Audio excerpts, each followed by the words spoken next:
Deixa eu girar o assunto por aqui, porque o presidente do Senado, Rodrigo Pacheco, afirmou nesta terça-feira que o plenário do Senado deve votar a PEC que limita poderes do Supremo Tribunal Federal no dia 21 de novembro. O autor dessa emenda à Constituição é o senador Oriovisto Guimarães, que fala em desequilíbrio no funcionamento da Suprema Corte Brasileira. De acordo com o parlamentar, decisões monocráticas se tornaram ordinárias, quando deveriam ser exceção.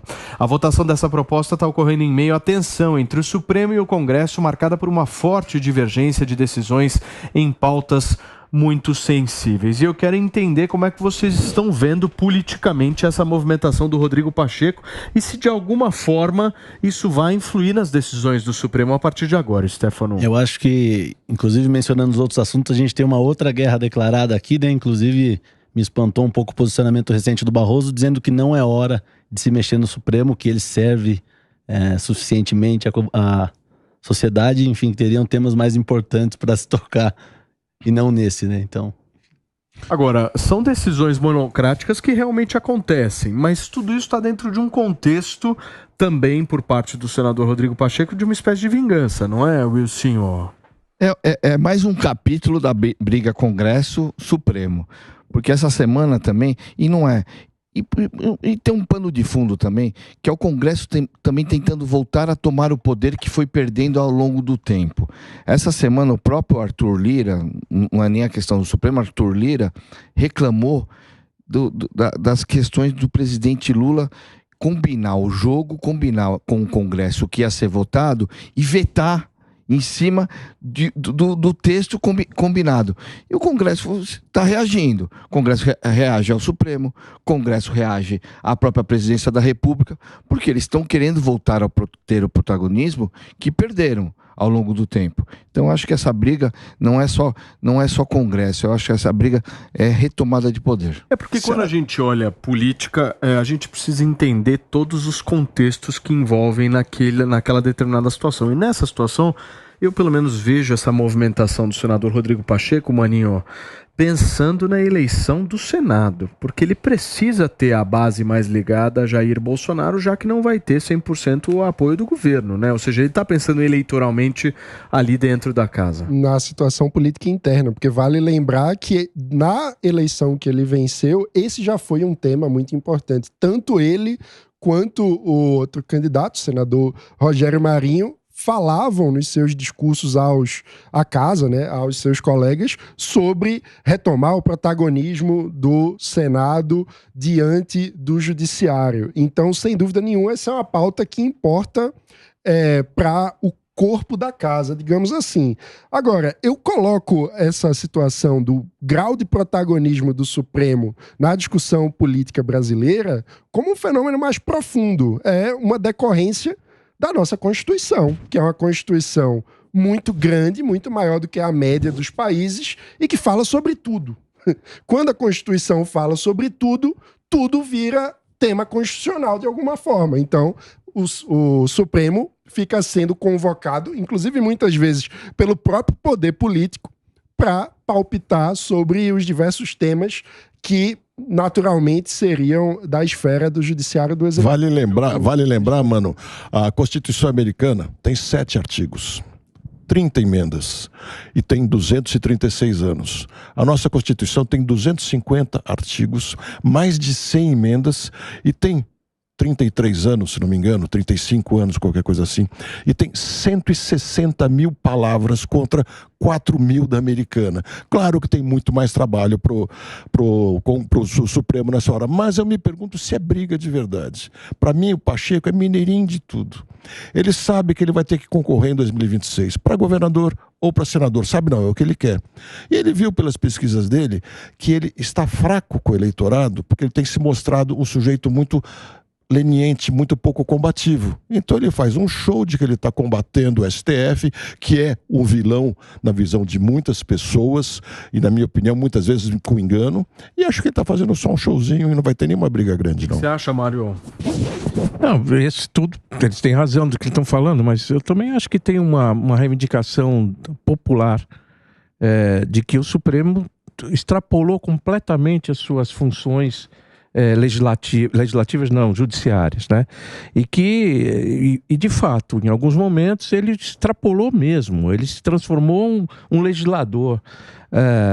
E eu acho que você tem que ter limites. Eu concordo com essa opinião também, eu acho que tem que ter limites, as coisas foram além do razoável. Aquela coisa de você, independência dos poderes e autonomia deles, é conversa fiada, porque hoje você vê o legislativo colocando emendas, portanto, entrando na atuação do executivo, emenda parlamentar.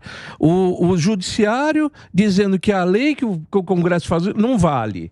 Agora está o legislativo dizendo que, sabe, fica uma coisa, a harmonia não existe mais, nem independência. Mas vocês acham que os poderes têm que ser harmônicos? Eles têm que ser independentes, mas independente, mas harmonia e diálogo é sempre importante, né? Não dá pra gente viver o que a gente viveu há 2 anos passados, onde era uma guerra de narrativas, uma guerra de ódio. Senhor, não tem que ser diálogo. Se tem harmonia, tem pra você ter, eu tô com Paulinho, você, Paulo. Paulinho, eu não gosto de muita harmonia, não. Você ter uma ideia, tem harmonia, tem fiscalização? Para você ter uma ideia, o Arthur Lira percebeu isso também, porque nessa semana ele entrou. Ele quer restabelecer quem pode entrar com uma ação de inconstitucionalidade sobre as leis, sem brigar com o Supremo. Ele vai direto no cerne da lei e fala assim, olha, você pode questionar a legislação que vai para o Supremo e o Supremo vai julgar a inconstitucionalidade. Hoje, qualquer pessoa pode entrar. Qualquer pessoa pode entrar. Ele está fazendo de uma forma... Só partido político que tenha mandato. É verdade isso. Mas ele está fazendo de uma forma elegante, sem brigar com o Supremo. Ele já percebeu... ele já percebeu o caminho. Ele percebeu o caminho. Portanto, um recua de um lado e o outro recua do outro. Eu tenho um pouco de dúvida sobre essa questão. É só uma coisa. Se você não tiver harmonia, você vai continuar tendo impeachment a cada governante que tiver. Não, mas pensa, minha cabeça trabalha com o seguinte raciocínio, Mário Covas. Se eu tenho, de alguma forma, harmonia, eu tô fazendo com que não haja... Não é conivência, é harmonia.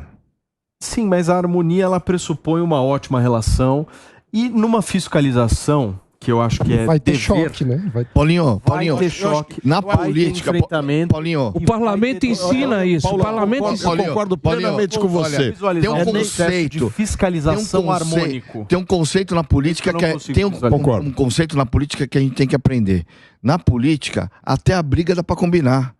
Isso é harmonia também. É o que eu digo, Paulo, da briga atual do Pacheco. No parlamento é assim que funciona. Ele tá lá. Desculpe, você é do... Fala pra mim, Thiago, não dá pra combinar até briga. Você convive com gente do PSOL, de outros partidos, de uma maneira... Não, mas isso ok. Mas espera.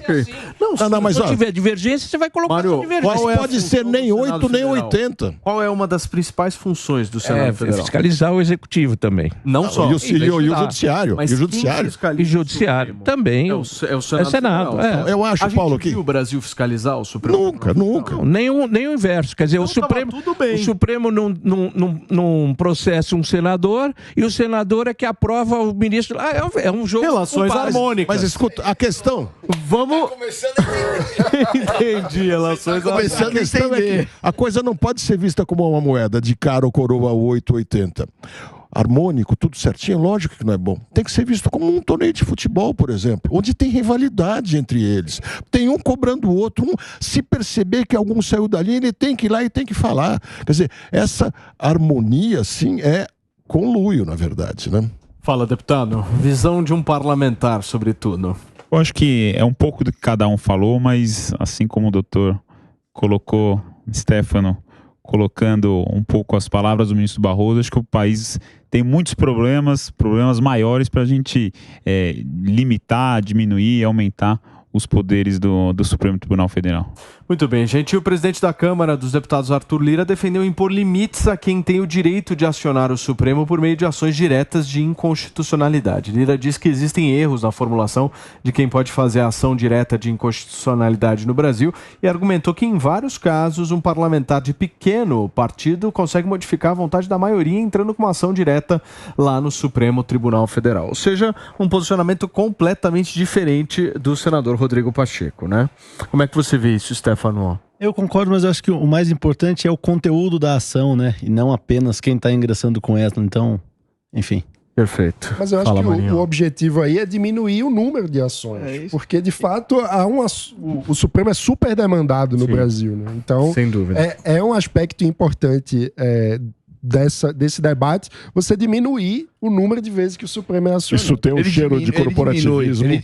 Ele diminui o poder do Congresso sem mexer com o Congresso. Assim, do Supremo sem mexer com o Supremo. Não, na verdade, o que ele até quer dizer é que só os partidos grandes como o meu poderão fazer essas coisas. Os pequenininhos fiquem quietinhos lá ou venham se filiar aos nossos partidos grandes.